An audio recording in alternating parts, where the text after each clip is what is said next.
Well, we've been sitting here now for an hour and a half or so. We should actually all get up and stretch our legs or something.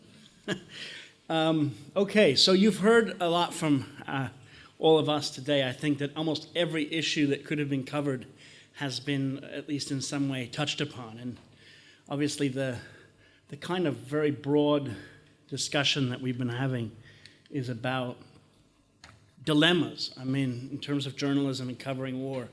And as we've seen, there's just kind of almost a never-ending list of different types of dilemmas. As you said, what about the dilemma we face in terms of dealing with our own editors? What about, for instance, when the editor wants to kind of sex up a headline, or, you spend all this time, like a week, taking pictures and doing work, and you find out at the end, well, actually, we only want this one quote and this one sentence.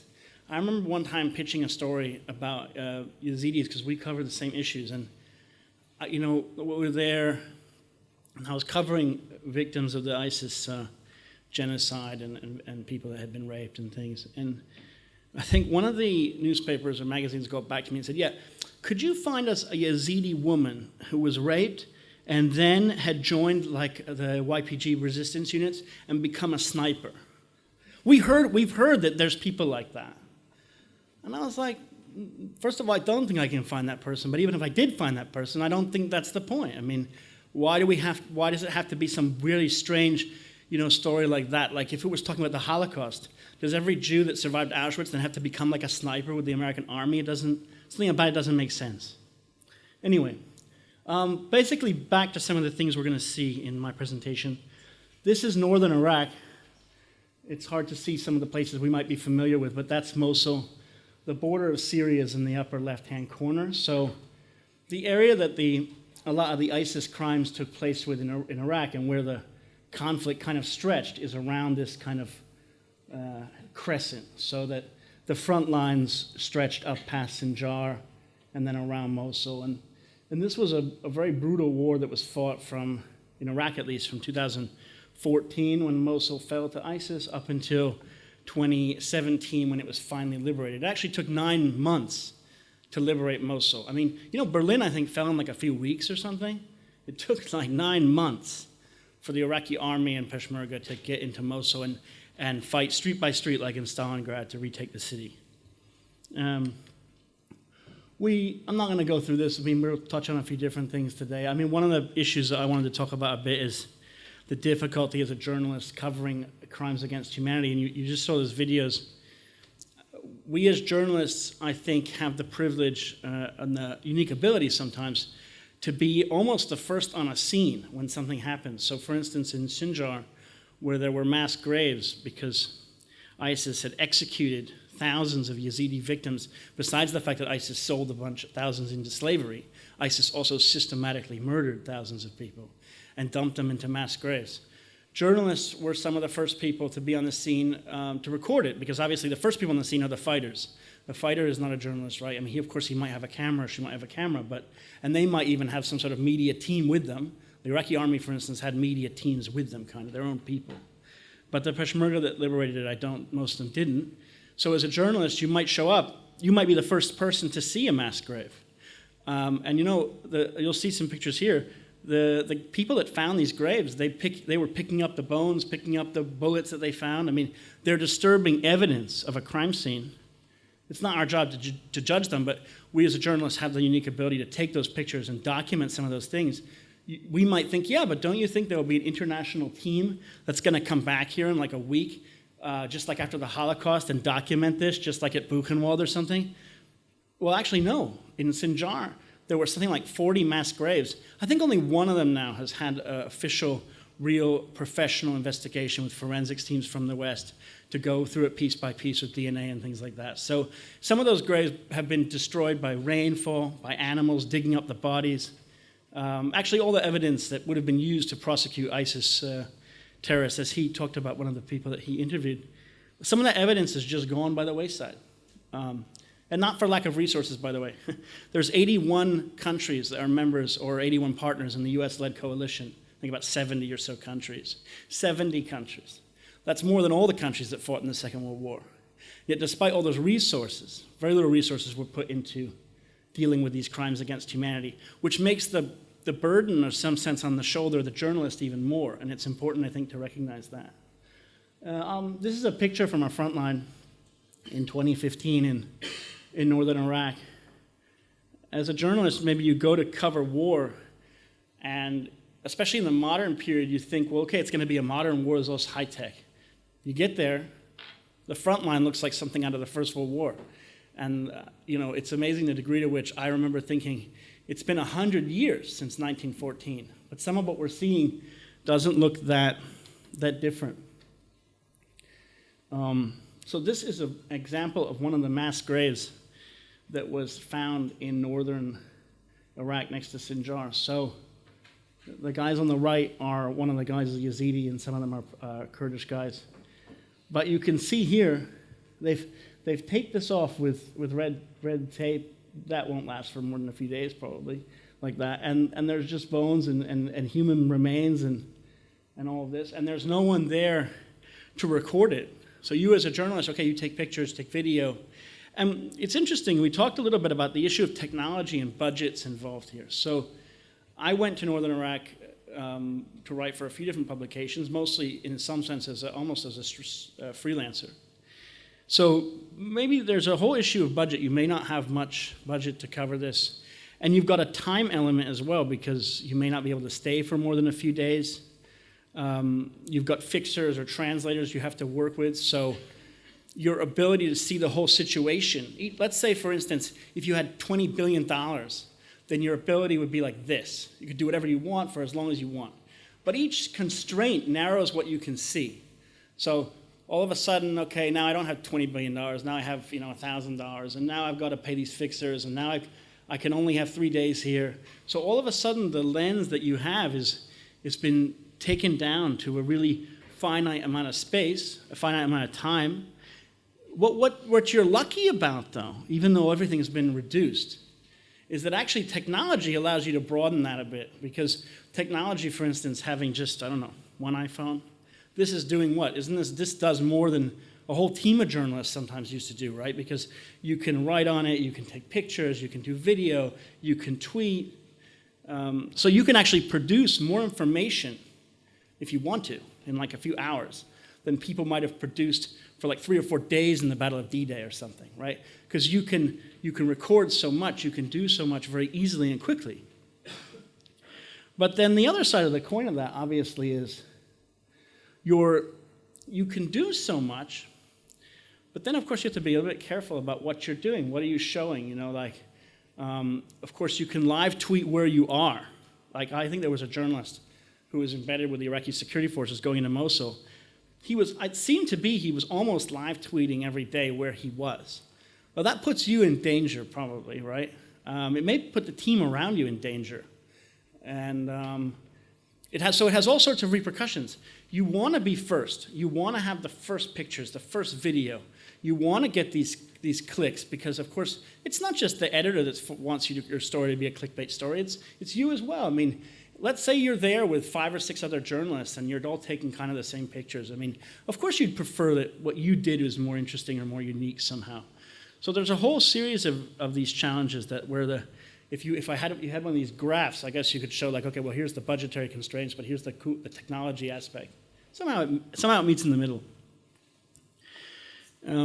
I mentioned the challenge of covering war crimes, which I think that we've touched on a bit, and also, I guess, the ethics of covering some of these issues. Now, in the case of the Yazidi mass graves, so we saw IDs of some of the victims. Of course, you see human remains, shirts, people's parts of people. And most of these people have not been identified. And for instance, if you see we found, for instance, IDs of some of them that were, or the guys that had found it showed them to us. So their family might not have been notified. Their family may be in a refugee camp. But, well, should you tweet that picture? I don't think you should. I mean, because how can it's not your job to identify this person. And maybe even that ID, by the way, didn't belong to the people there. Maybe someone just had that ID. Who knows how it got there? So it presents all sorts of dilemmas, but I think one dilemma it doesn't present is you should document as much as possible because you have the resources and the privilege and the luck, especially if you have a technology, to document as much as possible. Okay, maybe you have 20 hours worth of film, or 6 hours worth of interviews, or you've written 10,000 words of notes. Okay, so you take them home. Maybe they'll be of use at some point. And I think that's very important to think about sometimes. This picture, just when we're thinking about the crimes in terms of terrorism, we talked about terrorism here a bit as like the big spectacle types of crime, an execution, or obviously 9/11, it happens to be the same day, obviously, it's 9/11, but terrorists like to create this theater that you talked about, right?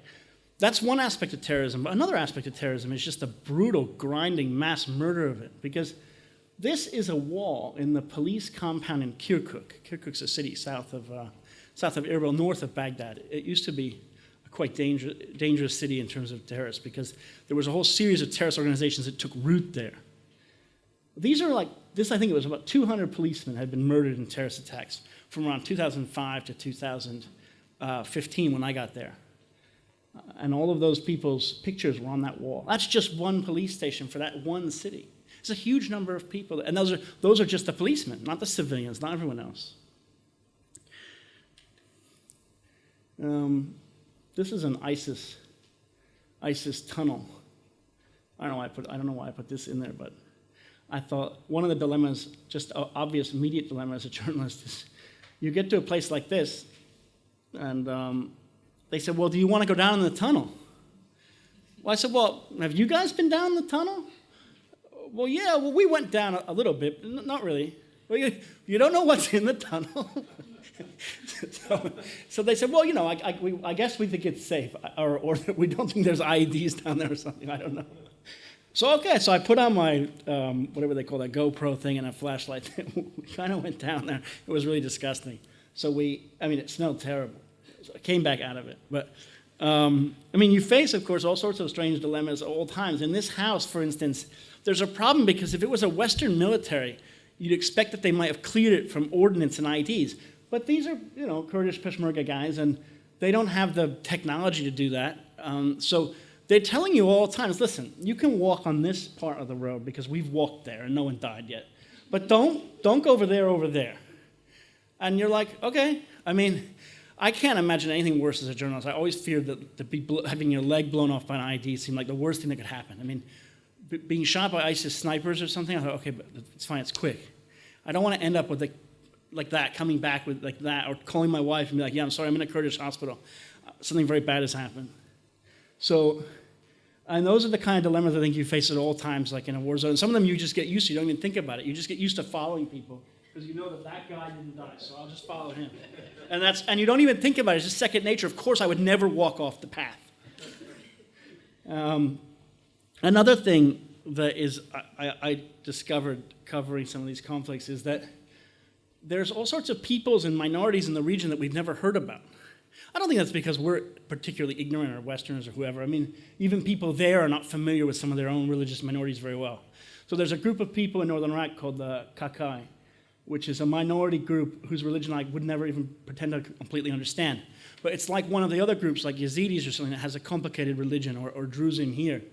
And ISIS had systematically destroyed their villages and destroyed their temples. And we spent a day with this group in some of their villages.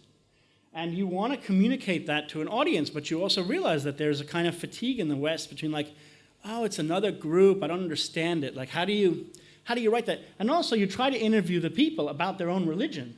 That they themselves either A, don't want to tell you because they're very secretive, or B, maybe they can't explain it through the interpreter because the interpreter you're using is a Sunni Muslim. So, the guy himself may not want to explain some of the tenets of his faith.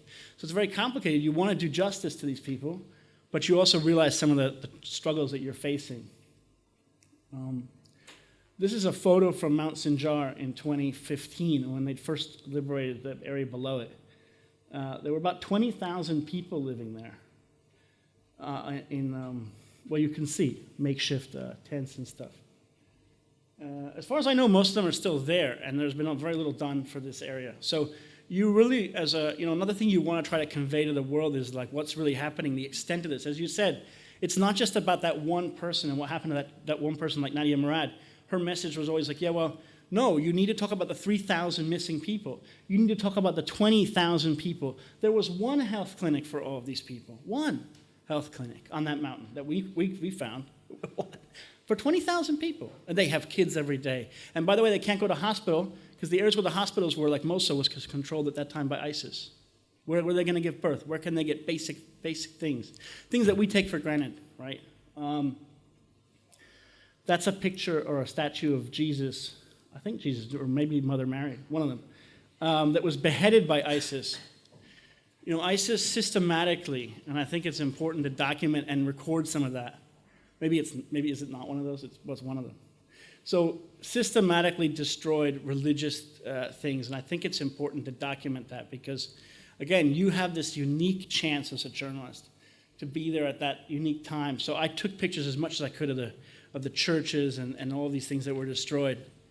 And, you know, to give a sense, the bizarro nature of ISIS is that they purposely beheaded the statue. They even beheaded a statue of a horse. I have a picture of that. I thought it was so strange. It was like a statue of a horse. They were like, well, we don't want people worshiping this horse, so we're going to behead the statue. Not destroy it, not blow it up, just behead it. We have some pictures here of some of the front lines. As I said, it reminded me of the First World War. I thought that very little had changed. I mean, obviously, I guess the 50 cal gun or whatever on the back of the truck is different, but I don't think this is much different than what people went through in the First World War in terms of the kind of earthworks and stuff. One of the things you discover covering war is that like 95% of war seems to be primarily just sitting around. People always think, yeah, but you're a conflict journalist. You're out there with the vest and all this stuff. It's like, yeah, I know it. Yeah, it seems interesting. You have the vest on, and sometimes they take pictures or something, but a lot of it's just smoking and sitting around and watching. And I mean, this was on a front line where there was mortar fire, and these guys, I don't know why this guy brought his bike to the battle. I mean, like, I thought that was the strangest thing. Like, yeah, there's a war. I'll drive my bike to fight in the war. Where are you going to leave the bike? He's on a front line. The front line was just around the corner. It's like, well, what are you going to do with the bike now? I'm not sure he thought it through completely. And another thing I was amazed, one thing we talk about being embedded, right? The dilemma. Well, if we're embedded, are we telling the story of the unit we're with? Well, yes, of course, as we all acknowledge here, well, of course you end up telling that story. And are you a bit of like a propaganda show? Because you saw that cartoon of the major holding the journalist who's like a dog and they're saying speak, right? And, okay, yeah, you are telling that story, and maybe sometimes you do feel a bit like a show for these people. But one thing, these four guys, these were all Kurdish Peshmerga. They don't have any uniforms. This is a frontline position, by the way. ISIS is like 600 yards on the other side. This isn't Bashika. So, and we had mortar fire coming in, and there was a Turkish unit on the hill that we weren't supposed to photograph that was responding to it. And so these four guys, I mean, first of all, they're middle-aged, most of them, right? I think they're probably in their late 30s, 40s, besides maybe the one of them's a bit younger. So they're all parents. Most of them were on the line for 15 days, then back at home for the same amount of period. Most of them had other jobs, like taxi drivers or whatever. They were running a shop. I mean, they're really just civilians. They happen to have been called up by the Peshmerga for this war. And as you saw with the guy with the bike, they wanted to go fight. I mean, they wanted to defend their land against ISIS. That was important to them. But, trying to realize that, yeah, you're embedded with this unit, but these guys, I mean, they're just like, it's just like your uncle or something. I mean, he happens to be there. It's not some complicated military unit where he had years of training. This is like the civilian militia that would have existed in the U.S. that fought the British at Lexington and Concord. This is just random people. And I think that's important in wars, to try to tell that story too. It's like, this is just a guy. I mean, it's not that complicated. And if you tell his story, you're not really a shill for him. I mean, it's interesting. It's important to understand what is his life. And when we ask these guys about, well, do you want to go into Mosul? Do you want to defeat ISIS? They're like, well, of course we hate ISIS. It's very bad. A lot of them, by the way, had pictures on their phones of dead ISIS fighters that had been killed attacking their positions, because ISIS would use these human wave attacks. And so they would take pictures of the dead fighters and stuff. But we asked them, well, yeah, but do you want to attack ISIS? Do you want to go forward? And they were like, no. We don't want to die for the Arabs. And I thought it was interesting, because most of them are Kurdish. The villages down below the front line were mostly Arab villages. And they're like, no, we're not going to go liberate that. Like, I know that because their commander would say, well, yes, we have to defeat ISIS. We're going to liberate it. The guys were like, no, that's okay. They stay over there. We're over here. We just don't want them coming any closer. We don't like them. And so you get a different kind of view. Another thing that's interesting, and I don't know the dilemma exactly, but there's a lot of women fighters, or some women fighters that were with the Kurds, especially the Kurds. Obviously, ISIS doesn't have women fighters, and the Iraqi army doesn't either. So the women fighters were a real subject of fascination among Westerners. Like, oh, there's women in the army, which is especially odd in Israel because there are lots of women in the army here. But it's like, okay, so there's women in the army. Some of them joined. There's not that many of them. And I think there was a tendency among some journalists to kind of exoticize that, or editors to try to make it sexy and weird. And but in the end of the day, when you're doing the interviews, you even realize sometimes your own prejudices. Because I remember asking some women, I was like, well, yeah, but how do you serve in the army and kind of balance your home life and stuff? Because I thought yeah, there's a Muslim society. I mean, traditional conservative society, ostensibly. So, and then I realized, yeah, but I wouldn't ask a Western soldier woman that question. So why am I asking this woman? She chose to fight. These are Iranian Kurdish women. They hate the Iranian regime. They joined to fight. In this case, they were fighting ISIS, but they all thought that they would eventually fight the Iranians. And this is a Syrian unit of women that had joined the Peshmerga on the front line. And that's also important, I think, when some of the coverage to try to get a sense of the minority groups you deal with. When we were on the front lines up there, we ran into Christian units. There are some Christians that joined all sorts of sides of this conflict. Some Christians joined the Shiite militias in Iraq. Some Christians joined the Peshmerga. They usually were put into their own little units. So this is a group of guys from the Nineveh Plains forces. They were Christians mostly from Nineveh Plains, and they had joined up. They had to buy their own rifles usually and equip themselves. Although, as you can see, these guys are better equipped than the Kurdish guys we saw before that just came with whatever they had from home. But it's important, I think, to talk about those minority units and get a sense of some of the different issues they face. We also ran into a bunch of Western volunteers there.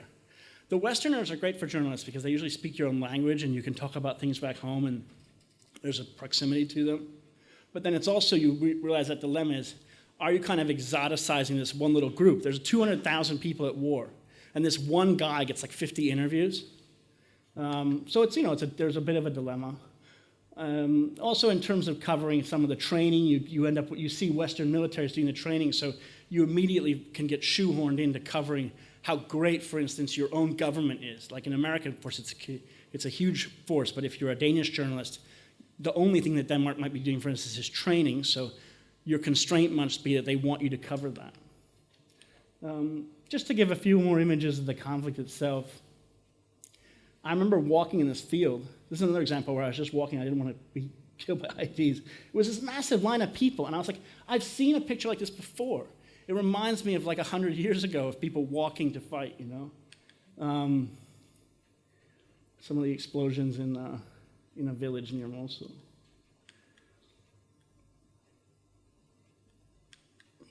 As I said, I think a lot of war is just guys sitting around and waiting to see what's going to happen. We caught an image. There was these 4 Kurdish men. ISIS held that village in the distance. You can see the smoke. There's been an explosion there. These 4 guys went out to pray. And I thought that was interesting. It's of course you get the sense that all these people are religious, but I thought it was interesting that they took off their shoes, they prayed, everything. There's conflict going on in the background. And also, it's important to tell that story because ISIS has this, of course, hijacked this religion. It claims to be Islamic, extremist, blah, blah, blah. And you realize, yeah, but the people doing most of the fighting are also Muslims, and they're also traditional Muslims, most of them. They don't drink, But, they also view that as an important part of their lifestyle. Just a few other photos while we wrap up. Some of the destruction that I saw in Iraq, it looked like a movie set. I didn't understand how some of this destruction was caused and how exactly all this is so kind of clean, but somehow this car's been turned over. There's some of the Iraqis in Mosul fighting house to house. So I guess that guy's the spotter, and that guy's shooting. That's the end of this. Anyway, I just wanted one thing to take away from this. That's a journalist who just came back from, I think that was the third day of the Mosul offensive. He's totally caked in dust. And I think that's what we try to do. I mean, and we face all these dilemmas, but we try our best.